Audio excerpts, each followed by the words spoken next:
ሳልሳይ ዝሓሸ ልምድታት ንምሕናጽ ዝሕግዙ 4 ንጹራት ሜላታት ኣብ 1898 ኤድዋርድ ቶርናዳይክ ዝተባህለ ክኢላ ስነ ኣእምሮ ልምድታት ብኸመይ ይህነጹን ባህርያትና ብምንታይ ይምርሑን ክንፈልጥ ዝሕግዘና ምርምር ኣካይዱ ነይሩ።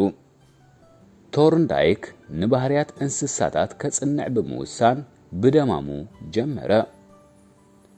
ኣብ ምርምሩ ንሓንቲ ድሙ ኣብ ሓንቲ ሳንዱቕ ብምዕጻው ይጅምር።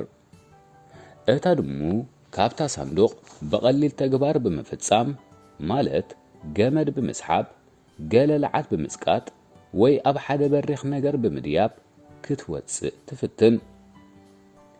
ንኣብነት ሓንቲ ሳንዱቕ ምጽቐጥካያ ማዕጾ ትኸፍት ለዓት ነይራታ።